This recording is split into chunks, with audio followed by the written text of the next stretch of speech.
हर रोज एक नई कहानी देखने के लिए चैनल को सब्सक्राइब करें और बेल आइकन दबाना ना भूलें। बिरजू एक गरीब मजदूर था जो अपने गांव में मलबा ढोने का काम किया करता था। वो अपनी पत्नी सुजाता और बेटी नव्या के साथ एक छोटी सी झोपड़ी में रहता था। दिन रात मेहनत करने के बाद वो अपने परिवार के लिए 2 वक्त की रोटी का इंतजाम कर पाता था। एक रोज जब वो थका पसीने पोंछते हुए घर आता है तो उसकी पत्नी कहती है, आज आने में बड़ी देर लगा दी आपने। हाँ सुजाता, आज काम थोड़ा ज्यादा था। ऊपर से देर होने की वजह से मालिक भी मजदूरी देने से पहले ही घर चले गए। यानी आज आपको पैसे नहीं मिले? मैंने तो सोचा था घर में सब्जी खत्म हो गई है, आप आएंगे तो आपसे पैसे लेकर बाजार जाऊंगी। क्या घर में कोई सब्जी नहीं है? नहीं, आजकल तो बाजार में सब्जियों के दाम भी आसमान छू रहे हैं। इस महंगाई में हम गरीब का हाल तो बदहाल ही हो गया है। माँ, आप खाना कब बनाओगे? मुझे भूख लग रही है। भूख के कारण पढ़ाई में मन भी नहीं लग रहा। सुजाता, आज दाल रोटी ही बना लो। कल जब पैसे मिलेंगे तो मैं ही बाजार से सब्जियां लेता आऊँगा। ठीक है, आप मुँह हाथ धो लीजिए, मैं पानी लाती हूँ। आए दिन घर में किसी न किसी चीज की कमी होते देख सुजाता खुद भी कोई छोटा मोटा काम करने की सोचती है, जिसके लिए वो पड़ोस में रहने वाली शांति से बात करती है। शांति, तेरी नजर में मेरे लिए कोई काम हो तो बता। काम तो है सुजाता, एक बड़े घर में घर का काम करने वाली चाहिए, लेकिन क्या शांति? वो घर की मालकिन थोड़ी खड़ूस है। पता नहीं तू वहाँ काम कर पाएगी या नहीं। मैं काम कर लूंगी शांति, तू चिंता मत कर। नव्या की पढ़ाई लिखाई में भी पैसों की जरूरत होगी। ऐसे में अगर मेरे काम करने से कुछ पैसे घर में आएंगे तो इनके ऊपर से सारा बोझ नहीं रहेगा। ठीक है सुजाता, कल तू मेरे साथ उस मालकिन के घर चलियो। अगले दिन शांति सुजाता के साथ उसे मालकिन के यहाँ पहुँचा देती है और सारी बात करने के बाद वो औरत सुजाता को अपने घर काम पर रख लेती है। सुजाता मेहनत से घर के सारे काम किया करती। एक रोज जब वो थकी हुई घर आती है तो देखती है कि बिरजू पहले से ही घर पर है। तभी उसकी बेटी नव्या उसके लिए पानी लेकर आती है। माँ, ये लो पानी। आज आप दोनों आराम से बैठिए, खाना मैं बना रही हूँ। अरे आप जल्दी कैसे आ गए? कोई बात है क्या? सुजाता, तुम भूल गई, आज अपनी नव्या का जन्मदिन है तो मैं जल्दी जल्दी काम खत्म करके घर लौट आया और बाजार से जलेबियाँ भी ले आया। न जाने मुझे कैसे याद नहीं रहा। नव्या तू बैठ, खाना मैं बनाती हूँ। नहीं माँ, आप वैसे भी पूरा दिन काम करती हैं। अब घर पर आकर भी गर्मी में खाना बनाएंगी? नहीं, आप दोनों इतनी मेहनत कर रहे हैं तो थोड़ी मेहनत मुझे भी करनी चाहिए ना।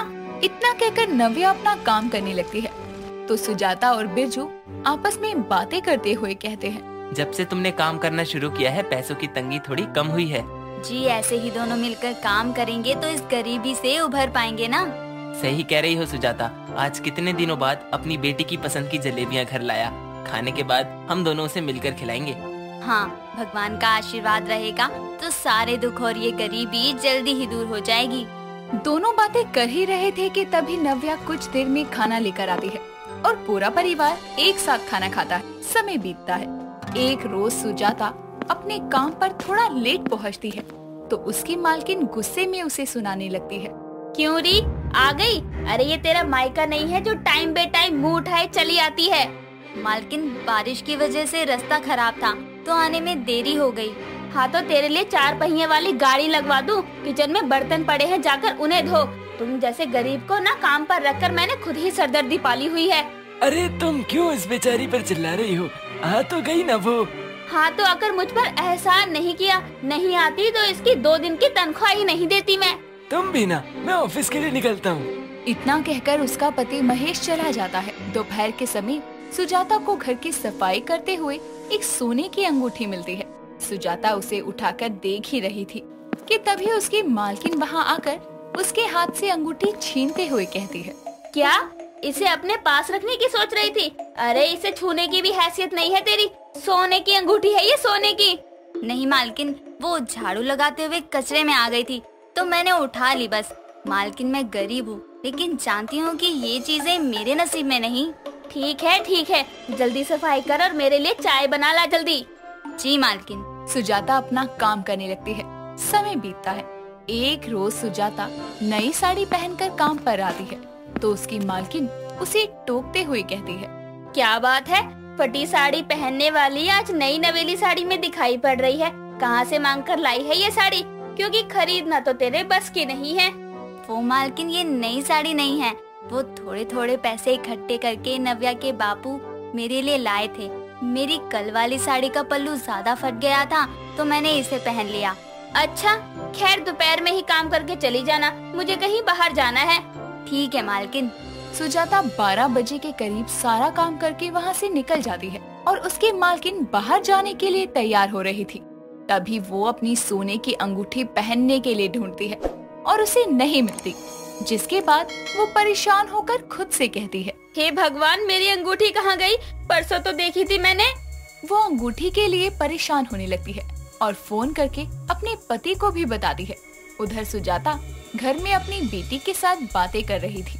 तभी दरवाजे पर दस्तक होती है तो सुजाता बाहर आती है और देखती है कि सामने एक पुलिस वाला और एक लेडी हवलदार खड़ी है। उसी समय बिरजू भी घर लौटता है तो अपने घर के बाहर लोगों की भीड़ और पुलिस को देखकर परेशान हो जाता है। ये सुजाता का घर है, हम उसे गिरफ्तार करने आए हैं। पर क्यों साहब, मेरी पत्नी ने क्या किया है? तेरी पत्नी ने ही मेरी सोने की अंगूठी का सफाया किया है। लालची औरत, तेरा असली चेहरा आ ही गया सामने। मालकिन ये आप क्या कह रही हैं?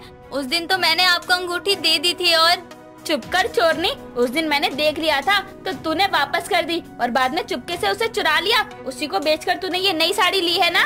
नहीं नहीं, मेरी माँ निर्दोष है। कंप्लेंट हुई है, गिरफ्तारी तो होगी। कांस्टेबल, ले चलो इस औरत को।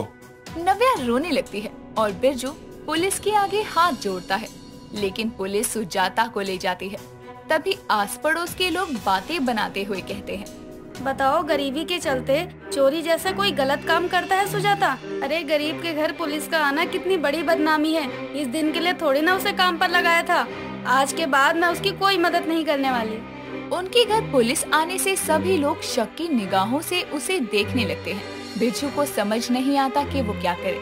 तो उधर सुजाता की मालकिन अपने घर पहुंचती है तो देखती है कि उसका पति हाथ में अंगूठी लिए वॉशरूम से बाहर आता है।